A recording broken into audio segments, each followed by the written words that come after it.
Hi, my name's Jessica and welcome to my channel Knits Made by J. Today I wanted to share with you everything that I've knit in 2025 so far as a beginner knitter. I'm a little bit nervous. This is my first time uploading to my channel, so please bear with me.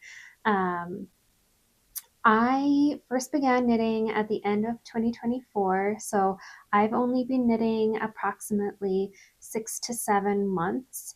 And because of that, I have 3 completed items to share with you today and 1 almost completed WIP.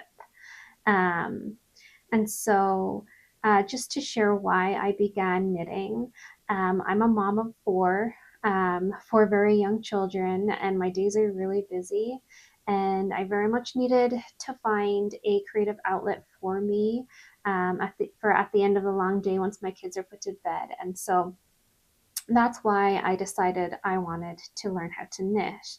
I also love to watch what other knitters are making on YouTube. And so I decided, well, why not share my knits and my knitting experiences with you all too. At the end of 2024, my first knit that I decided I wanted to make was a pair of socks. So I went ahead and I tried my hand at knitting a pair of socks. I knit the first sock, I started the second sock, and I ended up with 1.5 socks, which I hear is pretty typical for those of us who are not typically sock knitters. And once I decided that knitting socks just wasn't for me, I went ahead and committed myself to making a hat for my husband for Christmas. It wasn't until the beginning of 2025 that I actually completed that hat. So because of that, that's going to be the first item that I talk with you about today. It's probably one of the most, if not the most, popular hat pattern on Ravelry right now, and for good reason. That is the Oslo Hat by PetiteKnit. This was a joy to knit up. It's a great beginner pattern, and it is constructed from the bottom up in a stockinette stitch, and it has a wide folded double brim for extra warmth, which I personally really appreciate because I live in the Chicago area and our winters are cold. The designer recommends using US needle size 2.5, as well as DPNs in the size 2.5 for when you get to the close to completing the top of the hat. The gauge is 23 stitches by 32 rows, and the yarn that I decided to use for this hat was Isager's Tweed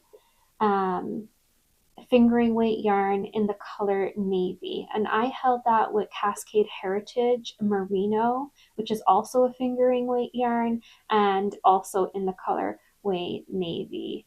And I was really happy with how it turned out. I think the Isager tweed really brings a rustic element to the hat, and pairing that with the squishiness of the merino, I feel like those 2 yarns really complemented each other and resulted in a nice, squishy, warm, cozy hat.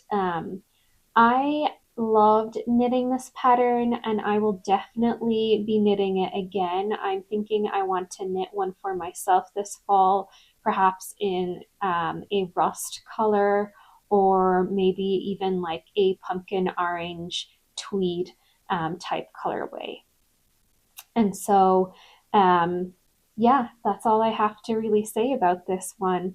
I couldn't recommend this pattern enough. So the next completed garment that I wanted to talk about today is the Cinema Sweater by Kutovakika. Let me show you my finished item. Here it is. It's a perfectly oversized raglan constructed sweater, and this is knit from the top down and features a double folded collar, and then you move on to form the German short rows before joining in the round.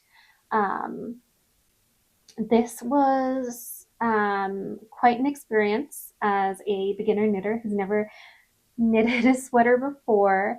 Um, the German short rows had me cast on and frog and recast on quite a few times.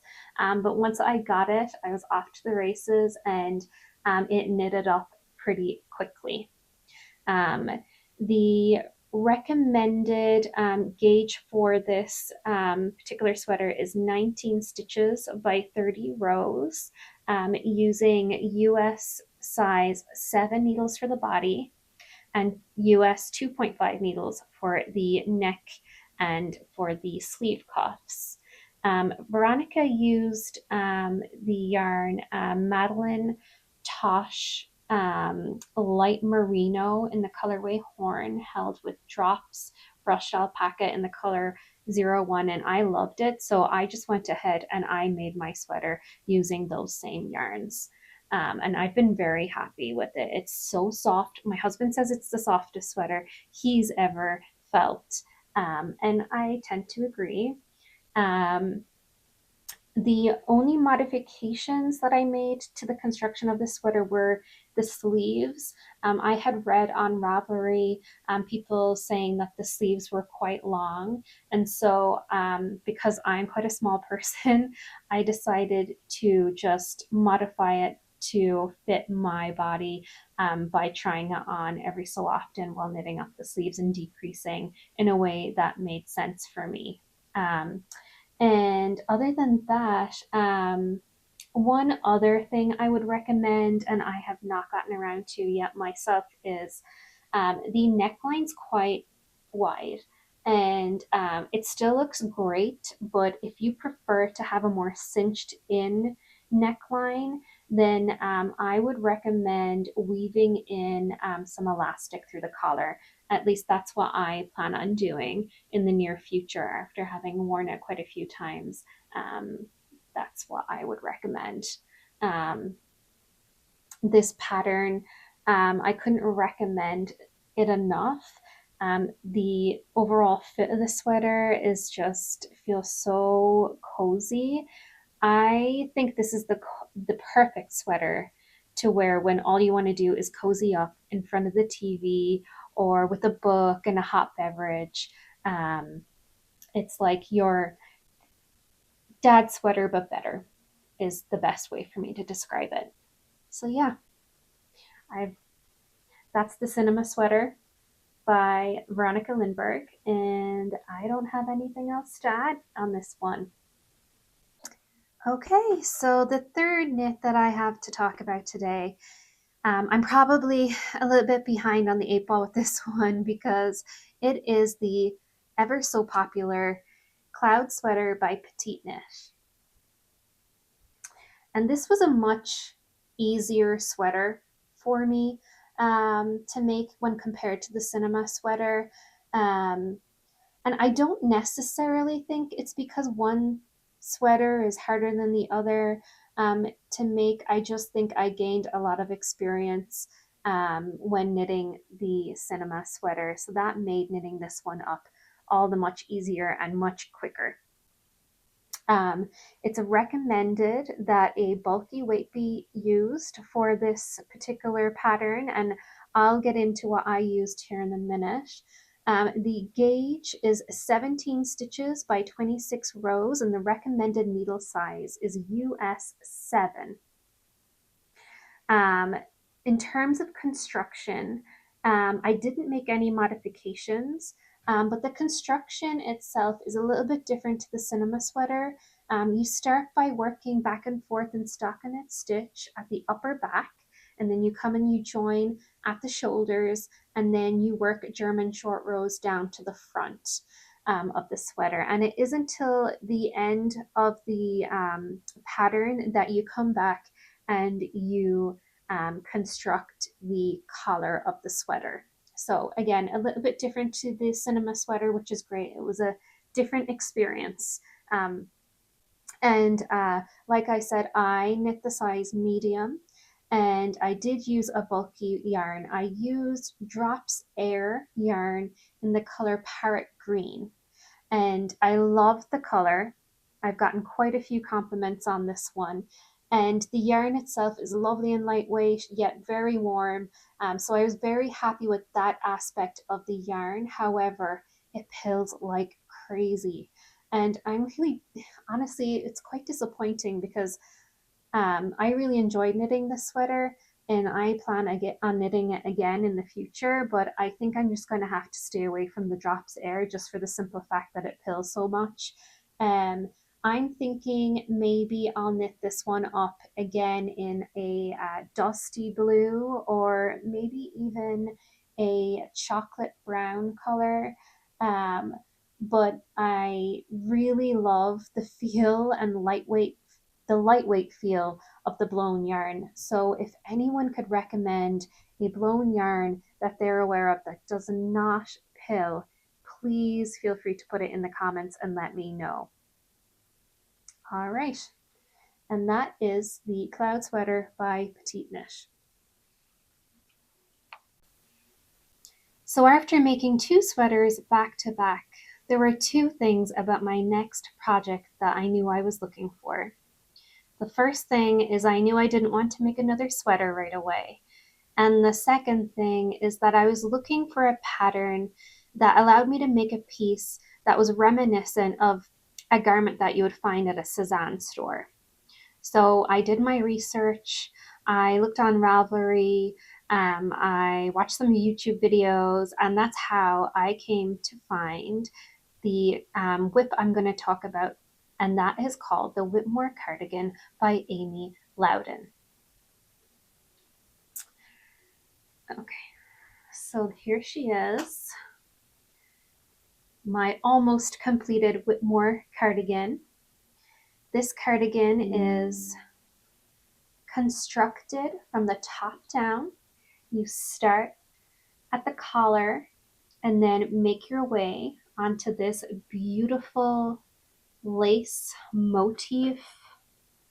And that lace motif, it starts at the front of the cardigan. Show you here. And it works onto the shoulders, a little bit down the arm, and around the entire back of the cardigan. And what's really cool about this particular pattern is while you're knitting it up, you actually work the button band at the same time using DPNs. So you'll start off each row and end each row by working that button band, which is really cool. And another thing that I really appreciate about this particular pattern is that the designer gives you the option to choose from 2 different lengths of cardigan and 2 different style of sleeves. So you have the choice to choose a tapered sleeve, which is what I went with, or you can go with a more bishop style sleeve.